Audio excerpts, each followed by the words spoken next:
Hi, good morning to all. In this session, I'm going to explain about mission drawing, and this is my third lecture on mission drawing. And today's topic is screwed fasteners. In this session, I will explain about fastening process, and also I will explain about permanent fasteners and temporary fasteners. And also I will show the applications of fastening process.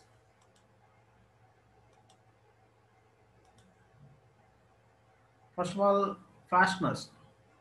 Here, a mission element used for holding or joining two or more parts of a mission or structure is known as a fastener. Okay, to hold or join the two or more components. Uh, So a fastener is used. So yeah, the process of joining the parts is called fastening. Okay. The fasteners are of two types: permanent fastener, and the second one is removal or temporary fastener. Now, what are the types of fastening process? Fasteners are broadly classified into permanent fastener and temporary fasteners. Temporary fasteners also called as removable fasteners. And again, here the examples for permanent fasteners are examples for permanent fasteners. Here, first one is welded joints. Okay, welding is the best example for permanent fastener. Okay, and second one is riveted joints.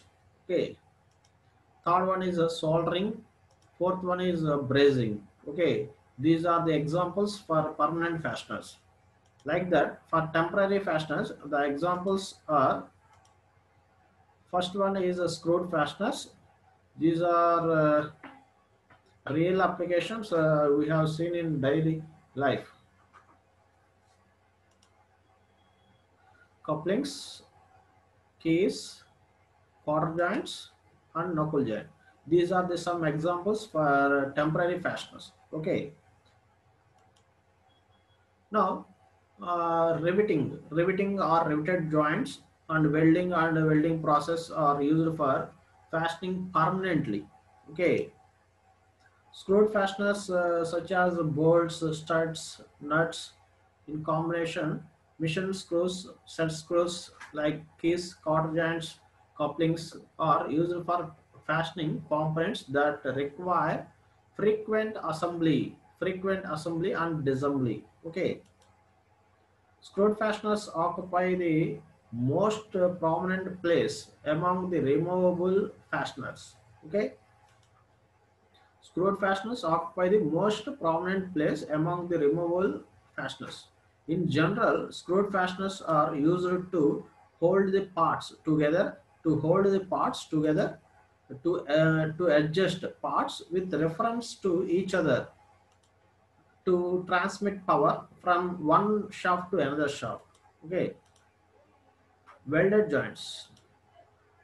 Welded joints already we have discussed about welded joints. Welded joints are permanent fasteners. Okay, permanent joints. So these are the examples for welded joints. This is butt joint. In this butt joint, two plates are joined together here like this, and in lap joint also two plates are welded together and overlap to each other. Here this is a T joint. This is the welding. This is the welding also. This is also welding. Okay. Here this is the corner joint. Okay.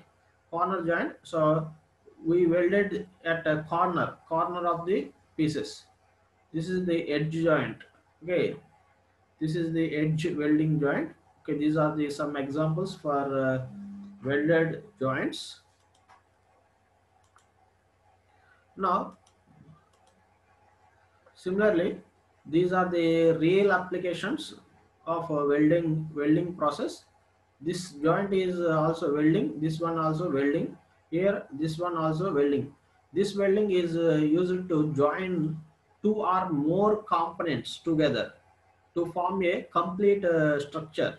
Okay, here I joined one, two, three, four parts. Here I joined four parts by using three welded joints. Okay, these are the welding lines. Okay, welding edges. Now here this one also a example for welding. Here this horizontal rod and this vertical rod, I want to join these two rods. For that purpose, here I use welding. Okay, these are the examples for welded joints. And also this one is also example for welding. Here I want to bend, I want to join this elbow.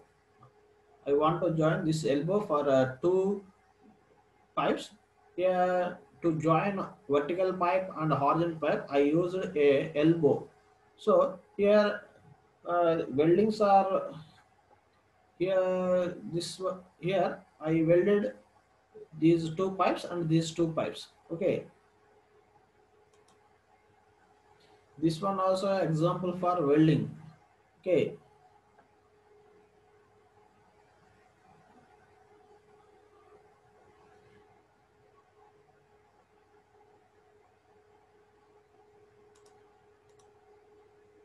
now coming to the riveted joints. Riveted joints also permanent fasteners. Okay, these are the examples for riveted joints. Here, these small butts shapes are rivets. Rivets are also a permanent fasteners. These rivets are also used to join two or more plates. Rivets are used for joining the plates only. So here these are the rivets. Okay, here there are several ways to join the plates by using rivets. Okay, here here I use a triple riveted lap joint. This is lap joint. This is also lap joint and butt joint. Okay, riveted lap joint, riveted butt joints. Okay, and this is the uh, rivet head. This is the rivet rod. This is the procedure of a riveting process. Okay,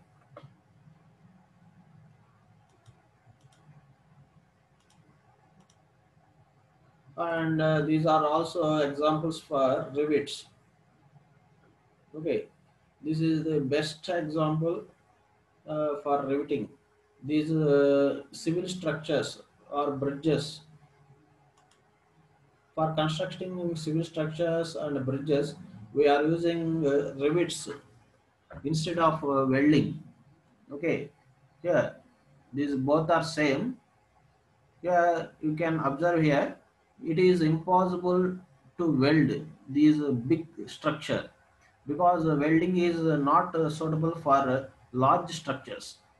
Okay, so that's why this type for joining these structures we have to use riveted joints. Okay, riveted joints are more effective than welding in civil structures. These are the civil, these all are civil structures. Okay, this one also example for civil structure. This is a bridge. These are the rivets. Okay, these all are rivets.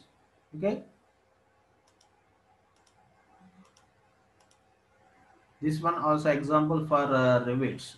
Okay, this is a metal bridge. Okay, these all are rivets. Okay, here welding is not suitable to join the plates. Okay.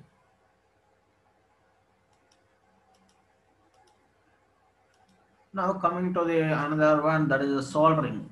Soldering is used to join the circuits. Okay. The these are the this is a soldering rod. This is a soldering instrument, soldering or heating element, and these are the circuits. Okay, here to join the circuits we are using soldering rod is used to join the circuits. Okay, and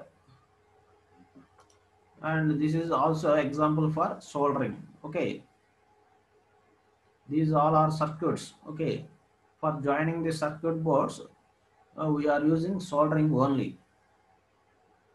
Welding, riveting is not suitable for circuit boards. Okay, that's why soldering is used for joining the circuit boards. Okay, these are the best examples for soldering. Soldering also a permanent fastener. Brazing. Brazing is also one type of welding. Okay, brazing is also a one type of welding. Welding like joints. Okay, this is the example for brazing. Here, this to join the pipes. Here I used brazing to join these pipes. Okay, welding is not suitable for this pipes. Okay, for certain particular materials, welding is not suitable. Okay, that's why brazing is used. Knuckle joint. So here, this is a knuckle joint.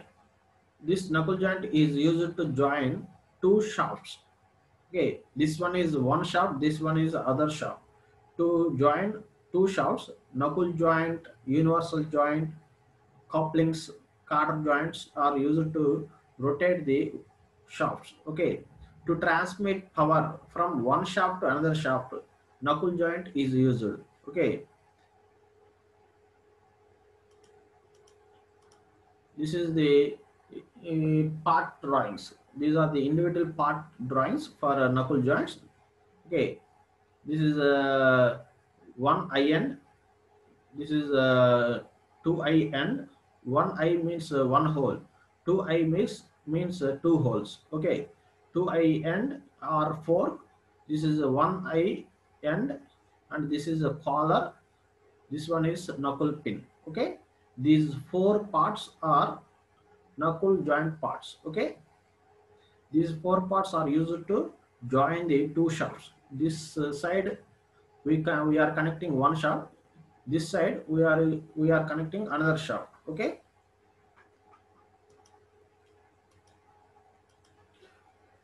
Now I am showing another joints. There is a Cotter joint.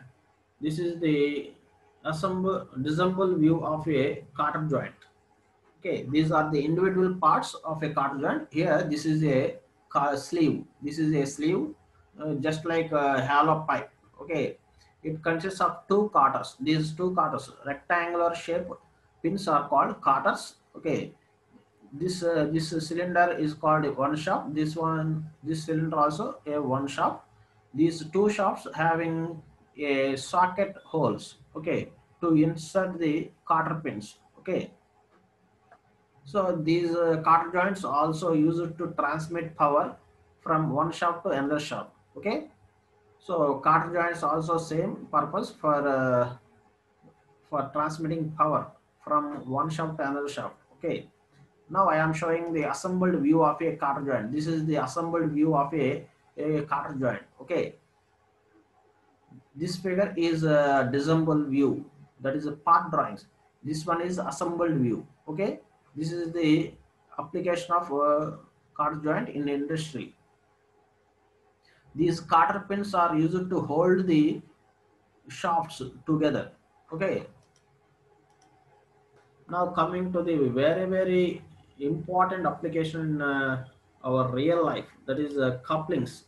Couplings here once These Cotter joints are temporary fasteners. These are not a permanent fastener. It is a temporary fastener.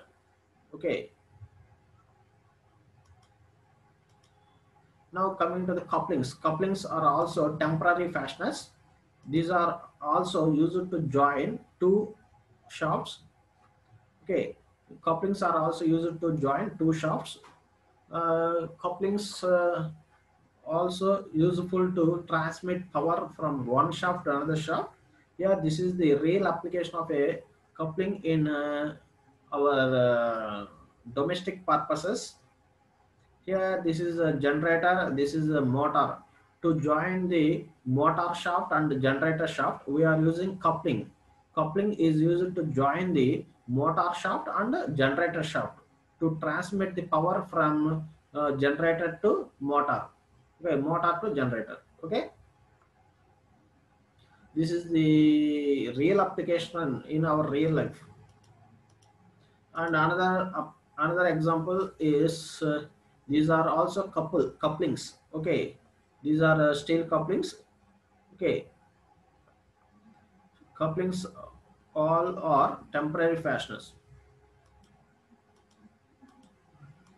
And once again, this one also a example, best example for coupling. This is our home purpose motor. Okay, this motor is used to lift the water from one floor to another floor. So that's why uh, to lift the water we need to connect a pump. Okay, we need to connect a pump to the motor. That's why this is the motor shaft, this is the pump shaft. Okay, to join these two shafts we are using coupling. This one is coupling. Okay, coupling, here coupling is used to transmit the motion from one shaft to another shaft. Okay, this coupling also temporary fastener. Okay, now coming to our topic, that is this one is a second sheet for drawing practice. That is a screwed fastener. Screwed fasteners are also a temporary fasteners. Okay, so examples for screwed fasteners are bolts and nuts. These shaft like material is called bolt. This whole type one is called nut. Okay, these are bolts and these are nuts. Okay, these all are also screwed fasteners. Okay, screwed fasteners are also temporary fasteners. Okay, these screwed fasteners consists of helical grooved cutting. So these are the different types of screwed fasteners and screws. These all are screws. Okay, these are bolts and nuts. Okay, these are also screws. Okay, these are the heads, screwed heads. Okay, these all are we are using in real life. Okay, now I am showing another example for screwed fastener. Okay, this is called bolt. Okay, this part is called bolt. Bolt consists of head and a shaft. Okay, a helical grooved cutting is on shaft. Okay, this is shaft inserted on this bolt. Okay, this one is bolt. Okay, bolt having internal thread, this one having external thread. Okay, this is external thread, this is internal thread. Okay, both are engaging together at the time of assembly. This is the assembled view of a bolt and nut. Okay,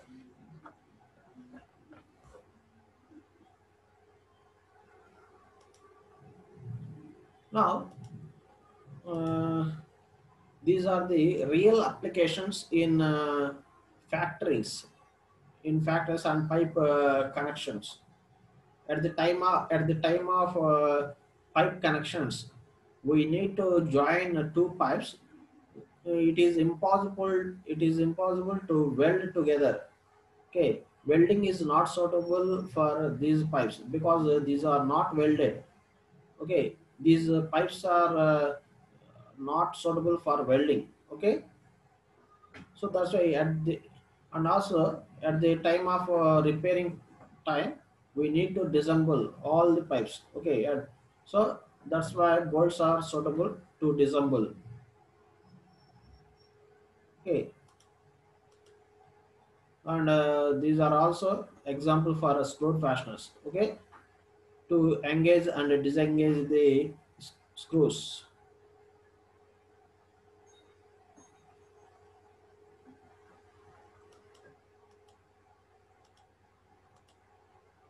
Now this is also coupling with these two are called coupling. These are the bolts and nuts. Okay,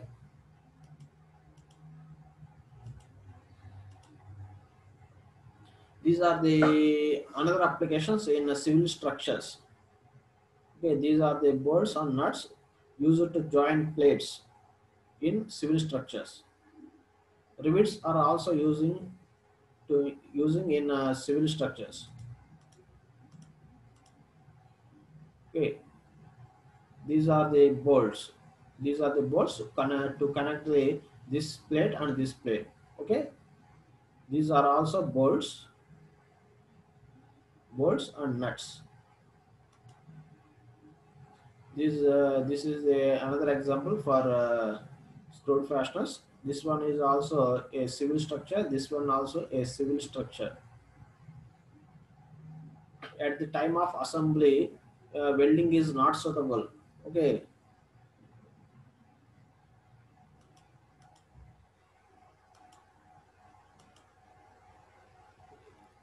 screwed fasteners. Screwed fastener. Now I am explaining about introduction about screw fasteners. A screw thread is obtained by cutting a continuous helical groove on a cylindrical surface. This one here, these are the helical grooves. Helical grooves. So a screw thread is obtained by cutting a continuous helical groove on a cylindrical surface. This cylindrical surface is called external thread. Okay, and the thread portion and this thread portion engages with a corresponding threaded hole, that is called internal threading. Internal threading is forming a screwed fasteners following or the okay the this bolt consists internal thread. Okay, these both are engaging and disengaging with the help of these screws. Now I am explaining some common terms used in thread profiles. Okay, in screw fasteners, the important terms I will explain. First one is a measure or nominal diameter. Measure or nominal diameter of a bolt. Measure or nominal diameter of a bolt or thread. What is the measure or nominal diameter? The outermost or largest diameter of a screw thread is called major diameter. The largest diameter of a thread is called major or nominal diameter. Here you can observe here, this is a bolt having external thread.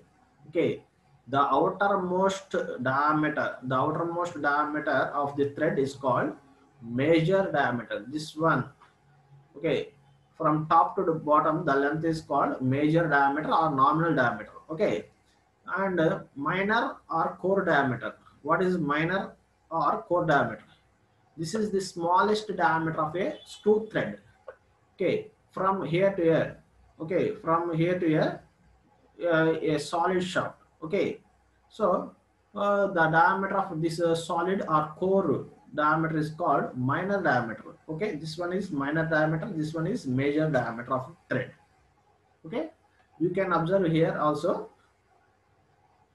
this is the external threading, this is the internal threading, this is the nut, this is the bolt. Okay, the outermost diameter is called major diameter, and the minimum diameter is called minor diameter. Okay, and this middle one is called pitch diameter.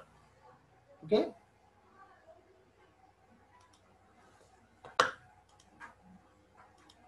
Now, what is the pitch diameter?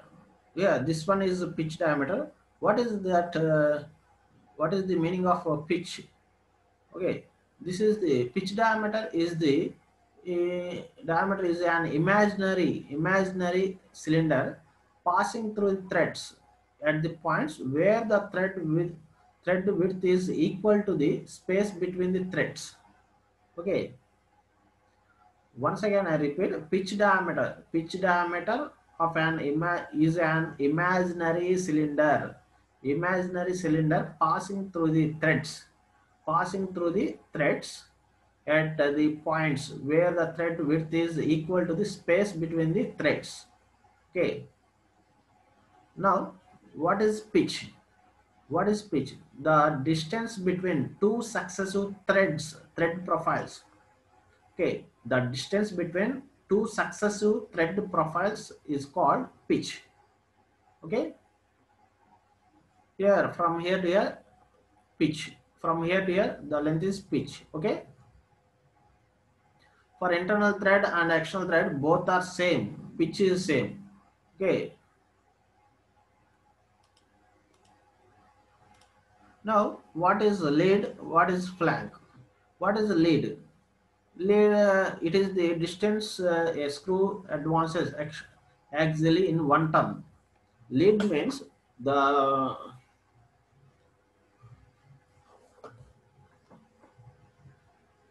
lead means the lead is the distance moved by the thread for one complete revolution. For one complete revolution of a thread, the distance moved by one complete revolution of a thread is called lead. Okay, what is flank? These slant edges of the thread, the slant edges of the threads are called flanks. Okay, this one flank, this one also flank, this one flank. Flank is the straight portion of the surface on either side of the screw thread. Okay,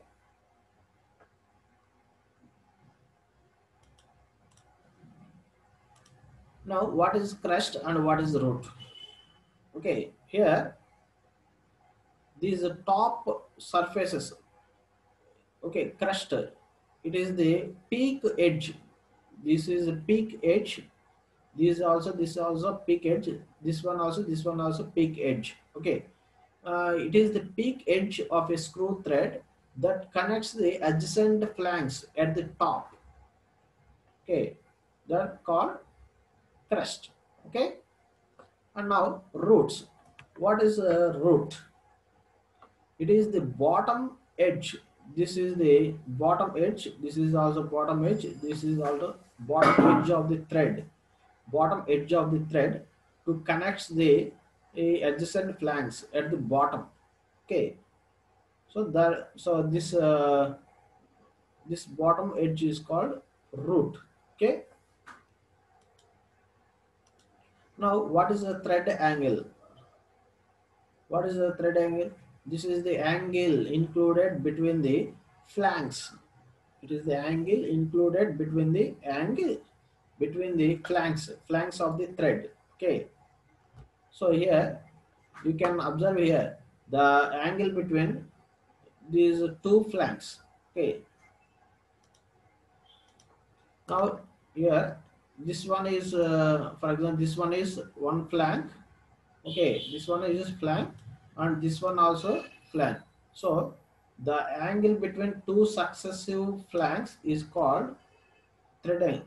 So this one, the angle between these two flanks is called thread angle. Okay,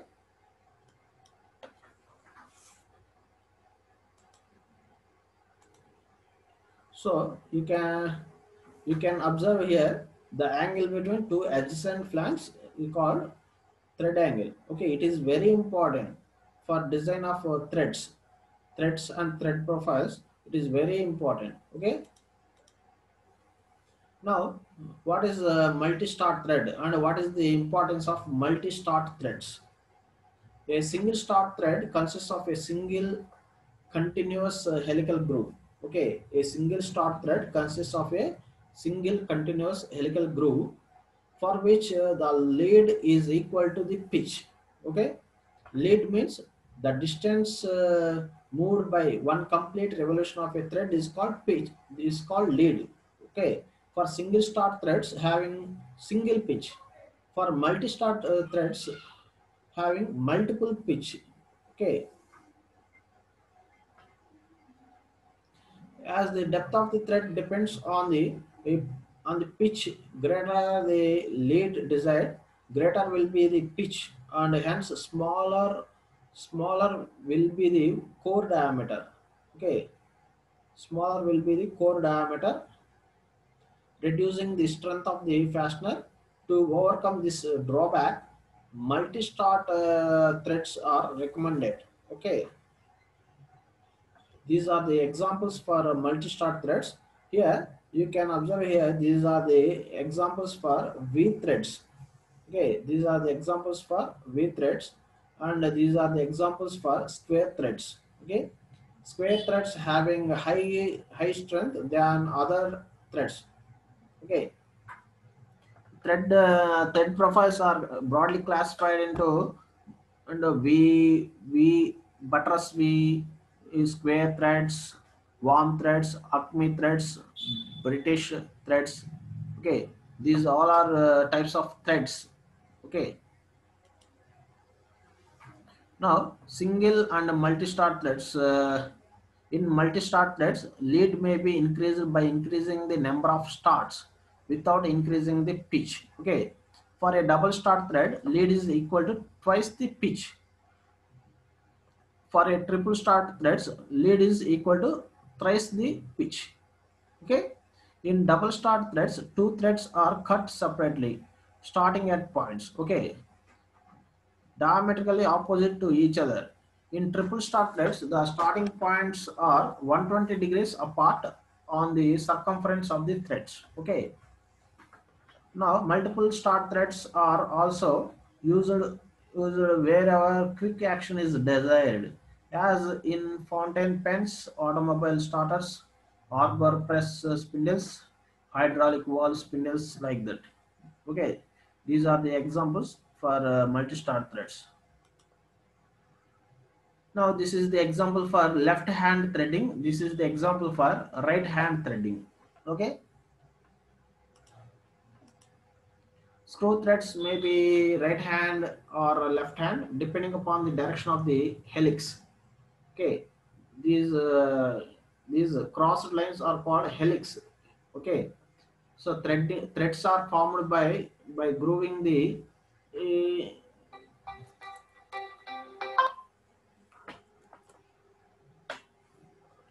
okay.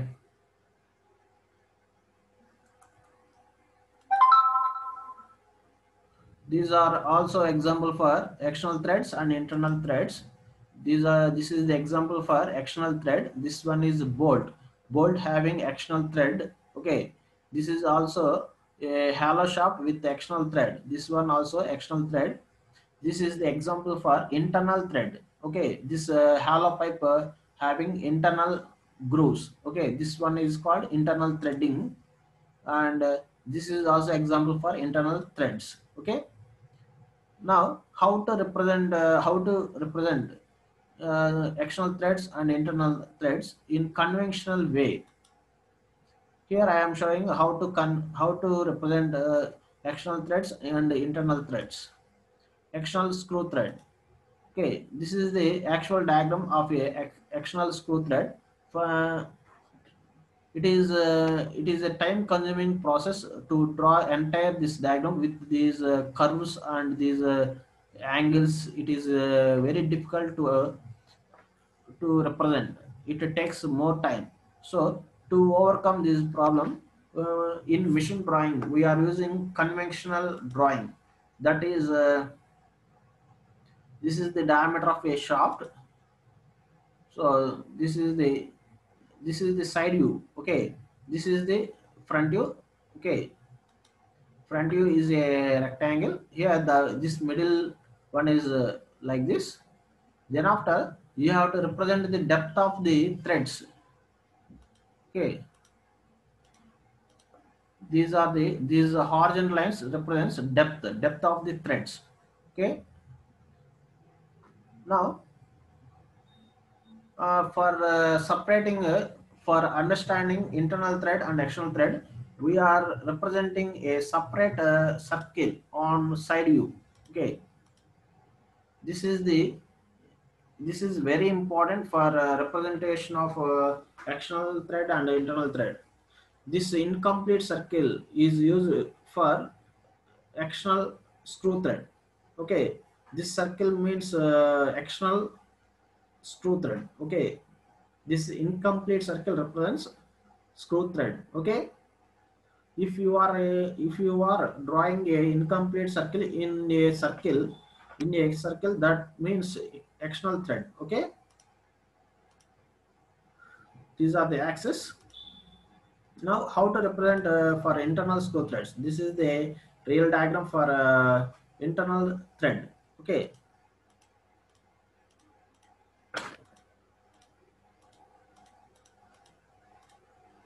now in this case, here I am drawing a incomplete circle at the outside the circle. Okay, this incomplete circle means internal thread. Okay, this means internal thread. Okay, these are the conventional representation of a threads. Okay. Okay, in next session I will explain how to draw these thread profiles and hexagonal bolts, hexagonal nuts, square bolts, square nuts. How to draw those I will explain. Okay, okay, friends.